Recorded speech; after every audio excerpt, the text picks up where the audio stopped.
রোডের ডাইন সাইডে পানি উঠছে তাই ডাইরেক্ট পা খাঁচাই আসছে। এখন তো আর পানি নাই।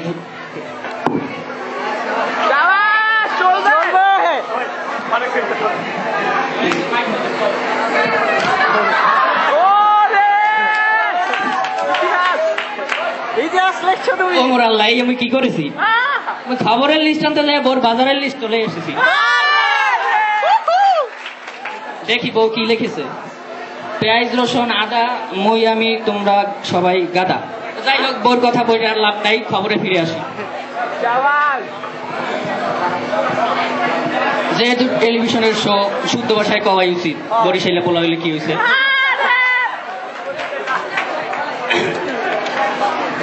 আসসালামু আলাইকুম। হাসি বাংলা বেলা ৩২টার সংবাদে আমন্ত্রণ জানাচ্ছি। আমি মোহাম্মদ কেতর আলী। আমাকে হয়তো আপনারা চিনে থাকবেন, টিভির আশেপাশে আমাকে বহুবার দেখানো হয়েছে। তাছাড়া আমার বড় একটা পরিচয় আছে, আমি বারাক ওবামার একমাত্র আব্বাতো ভাই। সময়ের স্বল্পতার কারণে আমরা শিরোনামে না গিয়ে সরাসরি বিস্তারিত চলে যাচ্ছি। আমার কাছে প্রথমে রয়েছে নদী প্রকাশের সংবাদ। বঙ্গোপসাগরে আগুন লেগেছে, ২০,০০০ ইলিশ মাছ আগুনগুলো নিভাতে গিয়ে ব্যর্থ হয়ে ফিরে আসছে। আমাদের রিপোর্টার মোহাম্মদ খাইখা ইলিশ মাছগুলোকে সেখানেই দোবাজি করে খেয়ে ফেলে। এদিকে বরিশাল নদী ভাঙ্গলে একটি দোকান নদীতে পড়ে যায়, ঘটনাস্থলে কিছু তরল পানি আহত হয়। অন্যদিকে এক জেলের জালে ধরা পড়ে বিশাল এক মলা মাছ।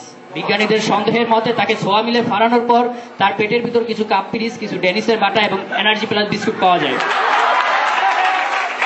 এ থেকে সম্পূর্ণভাবে সন্দেহ করা হয় যে ওই দোকানটি ওই মলা মাছটি মেরে দিয়েছে। এদিকে একটি মশা হজ করার পথে বিমান হামলায় মশাটির একটি ঠ্যাং ভেঙে যায়। মশাটিকে ঢাকা পিসামাকড়া হাসপাতালে ভর্তি করা হয়েছে। আমাদের মাননীয় মুখ্যমন্ত্রী একজোড়া ফুল গাছের গোড়া নিয়ে তাকে স্বাগতম জানাতে গিয়েছে, কিন্তু বিমানটির কোনো খবর পাওয়া যায়নি। অন্যদিকে গোপন রিপোর্টে পাওয়া গেছে বিমানটি ওসামা বিন লাদেনের পিস পকেটে। এদিকে ঢাকা সদরঘাট থেকে কিছু উড়ন্ত বলাকার মুরগা মিছিল নিয়ে বের হয়েছে। তারা স্লোগানে একটি কথাই বলছে, তাদের যদি বিনা কৈফিয়তে হত্যা করা হয় তাহলে গত মাসের 10 তারিখ থেকে ডিম পাড়া বন্ধ করে দিয়ে সরাসরি বাচ্চা দেওয়ার চিন্তা ভাবনা করবে।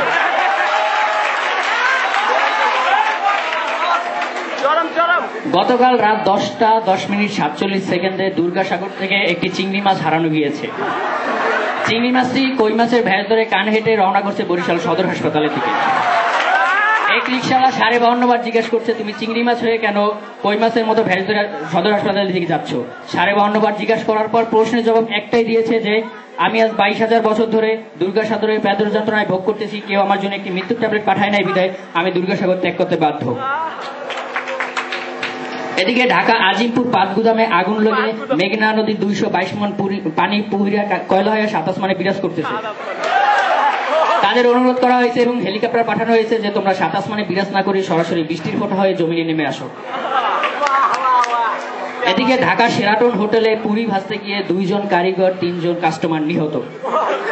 নিহতদের পাগলাগারোতে ভর্তি করা হয়েছে, আহতদের আজিমপুরে দাফন করা হয়েছে। কিন্তু তারা দাফনের আগে একটি আবেদন জানিয়েছে, তাদের যদি সুতি কাপড় দিয়ে দাফন না করা হয় তাহলে কবর ভেঙে উঠে যাবে, কারণ এই গরমের ভিতরে ওই কাপড় পরে তারা থাকতে পারবে না কবরে।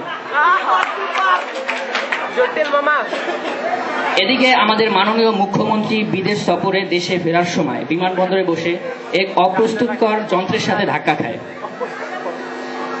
সে ঘটনাস্থলে আহত হয়, তাকে পশু হাসপাতালে ভর্তি করা হয়েছে। এদিকে অনেকে বলা বলি করছে যে ধাক্কা করে ঠাস করেছে না ধাক্কা ঠাস করে খেয়েছে। এই নিয়ে রাত 12টার পর মশারির নিচে এক বিশাল মিটিং এর আয়োজন করা হয়েছে। মিটিং এ প্রধান অতিথি হিসেবে রাখা হয়েছিল আমাকে। আমি জায়গায় একটা কথাই বলছি, ভাই রক্ত যখন দিয়েছি রক্ত আরো দেবো, তবুও মশারি টানাবো না। এবারের সংগ্রাম মশা মারার সংগ্রাম, এবারের সংগ্রাম মশাকে হত্যা করার সংগ্রাম। এবার একটি হারানো বিজ্ঞপ্তি। আমার একটি দেশি মুরগি হারানো গিয়েছে। মুরগির গায়ে জিন্সের লঙ্গি, পরনে ফুলাতা জিন্সের শার্ট।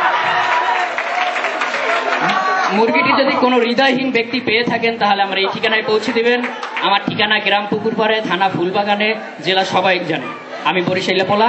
আমাকে ফোনও করতে পারেন, আমার ফোন নাম্বার 01 ফাঁক মধ্যে দিয়ে কিছুই নাই, পরে 2 শূন্য। কারণ এখন আমাকে ফোন দিয়ে নাও পেতে পারেন, কারণ আমাদের সৌদিও সোহাগ স্যার কলেজে ফোন ইউজ করতে দেয় না। এবার আবহাওয়া সংবাদ। গতকাল ঘন্টায় 6 মাইল বেগে ধমকাও জড়ো হওয়া বয়ে যেতে পারে। বড় বড় গাছের জন্য কোনো সংকেত নেই, তবে ছোট ছোট গাছ সুতার রশি দিয়ে বেঁধে রাখার অনুরোধ জানানো হয়েছে। এবার কৃষি সংবাদ। মিরপুর 1 নম্বর FM কলেজের ছাদের উপর কিছু ধান লাগানো হয়েছে। ধানে মাশাআল্লাহ বাম্পার ফলন হয়েছে, কিন্তু দুঃখের বিষয় একটি ধানগুলো কিছু দেশি কবুতর এসে খেয়ে ফেলেছে। তাই ধানের প্রধানমন্ত্রী বেগম ভুশিয়ারা জানিয়েছেন, আমরা আগামীকাল বেগম ইরি, বেগম আউশ এবং বেগম আমনকে নিয়ে মিছিলে বের হব। মিছিলে একটি কথাই বলবো, ওই কবুতরের নামে যদি থানায় সিন্নি মসজিদে কেস করা না হয়, তাহলে আমরা বাম্পার ফলন দেওয়া বন্ধ করে দেব। এবার খেলাধুলার সংবাদ। ঢাকা বাগানবাড়ি স্টেডিয়ামে এক বিশাল কুতকুত খেলার আয়োজন করা হয়েছে। কুতকুত খেলায় কিছু অংশগ্রহণ করেছে মশা, কিছু অংশগ্রহণ করেছে পিঁপড়া। মশারা মাগার উড়ে উড়ে গোল দিচ্ছে, কিন্তু পিঁপড়ারা গুটি গুটি পায়ে এগিয়ে চলছে, গোল দিতে পারছে না। তাই তারা আবেদন জানিয়েছে, তাদের ডানে বামে উপর নিচে যদি কিছু পাখা লাগিয়ে দেওয়া হয়, তাহলে তারা ওই মশার সাথে টক্কর দিতে পারবে, এবং এটা না করা হলে আগামী বছর থেকে তারা খেলায় অংশগ্রহণ করবে না। এছাড়াও আমি এখন আমার সংবাদ শেষ করছি, বেলা 29টা সংবাদ দেখার আমন্ত্রণ জানিয়ে। এছাড়াও যে কোনো নাম্বারে ডায়াল করে জেনে নিতে পারেন হাসি বাংলার বেলা শেষ সংবাদ। তবে আমার নাম্বারে ফোন দিলে গরম খবর পাবেন, সেই জন্য আমার নাম্বারটা সবাই নিয়ে যাবেন। আল্লাহ হাফিজ।